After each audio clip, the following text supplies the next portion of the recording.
Bom dia, eu me chamo José Ricardo Saraiva, estou ministrando esse curso hoje com o nome Práticas de Ensino e Pesquisa do Clima, pelo Congresso Nacional da Educação e Tecnologia. Sou doutorando pelo PropGel da UVA, de Sobral. E de início, o presente minicurso ele tem como objetivo facilitar e qualificar os docentes, licenciados, pesquisadores na área de Geografia e Ciências Ambientais para o uso de metodologias ativas, recursos tecnológicos e práticas investigativas no ensino e pesquisa sobre o clima, e integrar as práticas e propor uma abordagem fundamentada em princípios críticos interdisciplinares e que envolvam estudo de campo, trabalho de campo e análise de dados, alinhados a diretrizes da BNCC e a LDB, e assim como do Instituto de Sócios Espaciais Contemporâneos.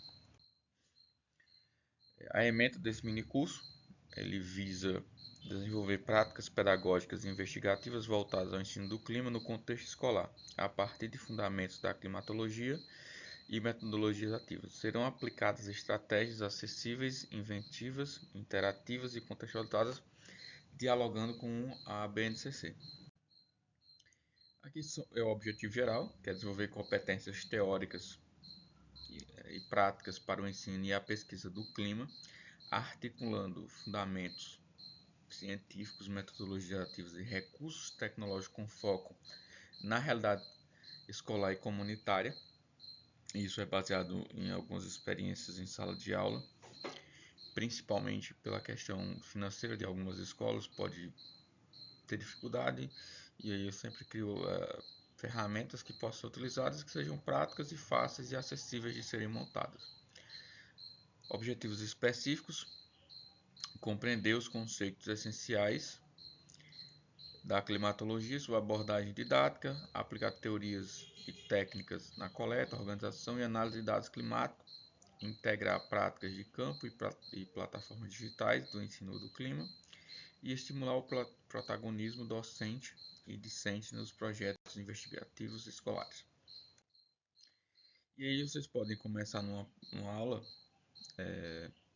falando dos fundamentos da climatologia educacional, diferenciar tempo de clima e falar que tempo é o estado momentâneo da atmosfera, que pode ser horas ou dias, e o clima ele é um padrão estatístico que ele vai se mostrar ao longo de mais ou menos 30 anos. E aqui tem uma imagem que pode representar claramente isso, que é justamente você trazer que o tempo ele pode ser chuvoso, pode ser quente, pode ser ensolarado, enquanto que o clima ele vai ter um padrão, uma característica, que ele pode ser durante meses quente ou chuvoso, ou ele pode ser só quente, como no caso dos desertos. E aí, tipos de clima, no caso do Brasil, e escalas de análise, e esses vão apresentar falar que é um panorama sintético, que vai ter preponderantemente o clima equatorial, tropical, tropical semiárido, tropical de altitude e subtropical. E tem como alguns condicionantes: latitude, altitude, relevo, massas de ar, continentalidade, maritimidade. E aqui pode ser em escalas micro e meso. E aí vocês podem comparar que a micro seria o pátio da escola e a meso seria os municípios e as mesorregiões, e a macro, domínios climáticos. E vocês podem trazer essa atividade no mapa mundi, com setas de massas de ar, discussões de efeitos locacionais, locais, com ilhas de calor e brisas e tudo mais.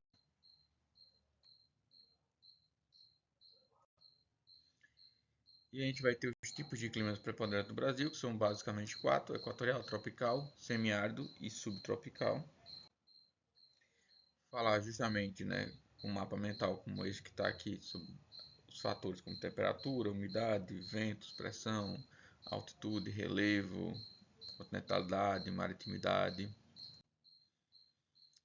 E novamente sobre os tipos de clima do Brasil, a gente pode falar que os tipos de clima do Brasil têm dimensões continentais pela diversidade de fatores, que influenciam e apresentam variedade significativa dos tipos de clima. Os principais elementos, né, são latitude, altitude, relevo e maritimidade, já falamos antes. E a gente pode identificar, né, justamente o equatorial, que é característico da Amazônia, que ele também tem como principal característica ser quente e úmido. Tropical, preponderantemente marcado com estações bem marcadas entre si. É seco e chuvoso. O semiárido é típico do sertão nordestino, no caso da região nordeste, marcado pela escassez e irregularidade de chuvas. O subtropical é predominantemente no sul, com estações bem definidas, que pode ser úmido e pode gerar geadas, além do tropical de altitude, que vai ser comum a algumas áreas elevadas do sudeste, principalmente na região de Minas, e tem um clima mais ameno, com um tempo mais ameno.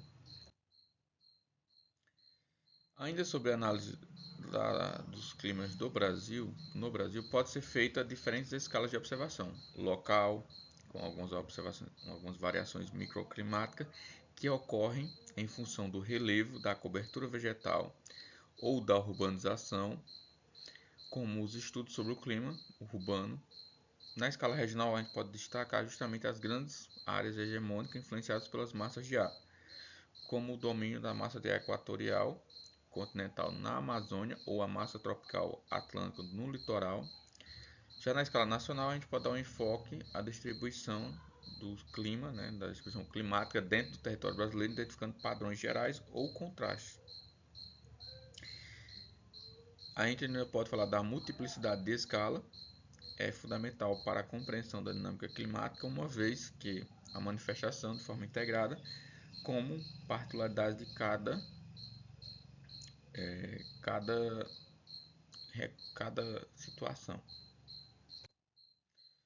E aqui a função do sistema climático, que é justamente não deixar que o planeta seja muito quente ou seja muito frio.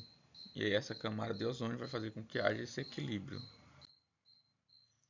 E aqui está a explicação, né? Justamente essa atmosfera, essa camada vai fazer com que haja proteção, principalmente da questão magnética que expulsa boa parte da radiação solar. E vocês podem explicar durante a aula o que causa a mudança climática, como por exemplo a questão de receber muita radiação e não dispersar essa radiação. E aqui a gente pode falar justamente da emissão dos gases do efeito estufa, que são um grande influenciador dessa mudança climática, ou pelo menos do aquecimento global.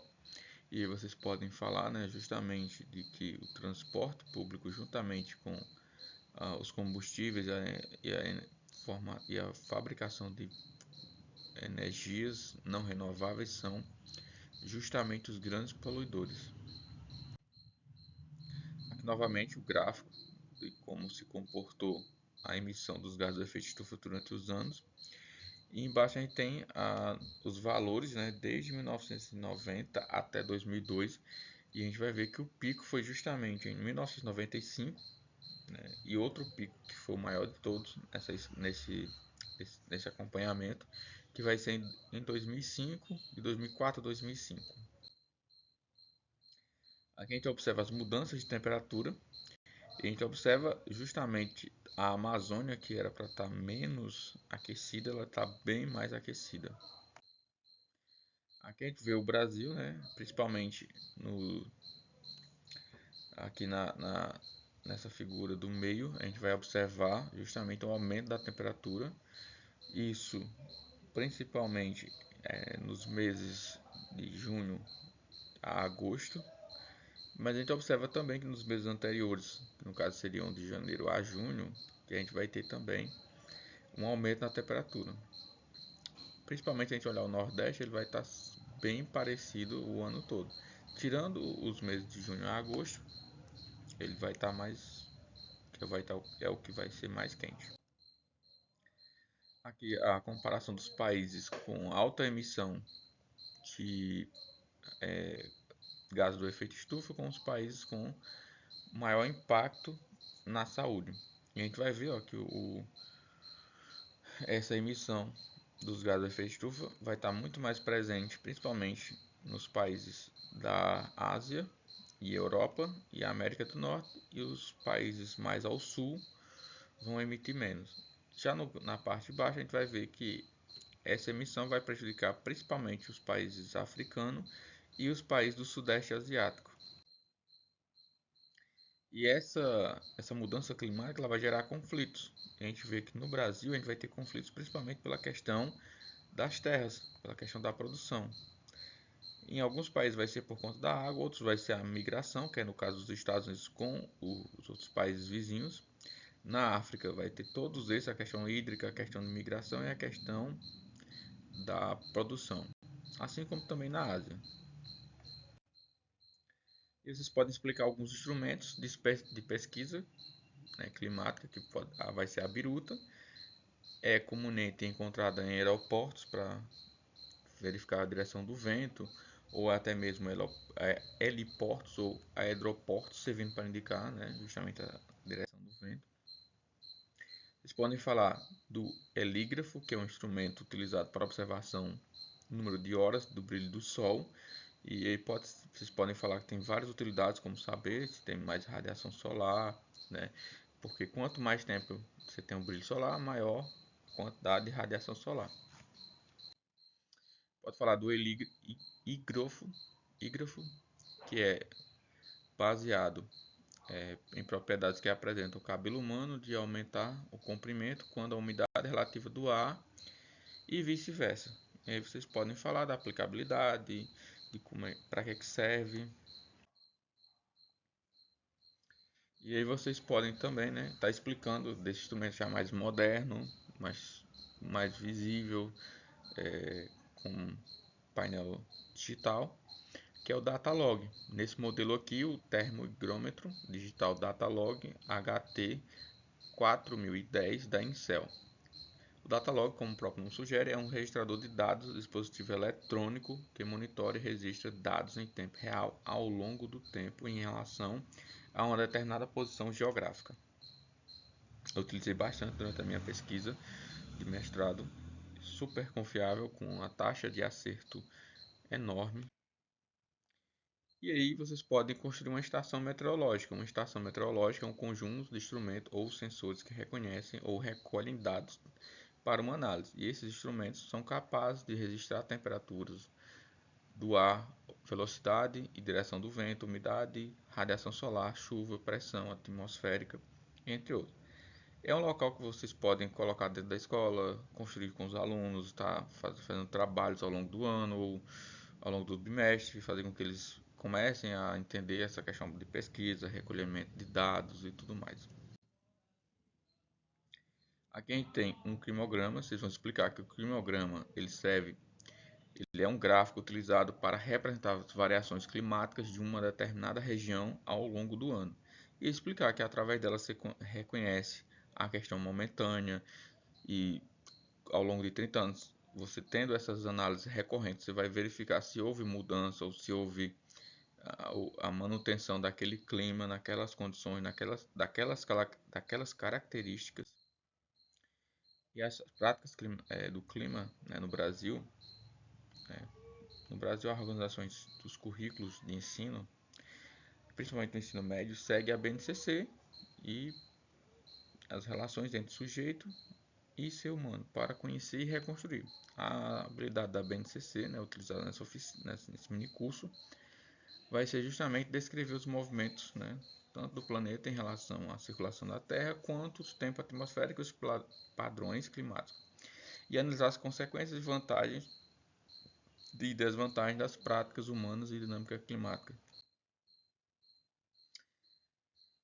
E práticas em climatologia, e aí neste conceito, as semelhanças faz necessário destacar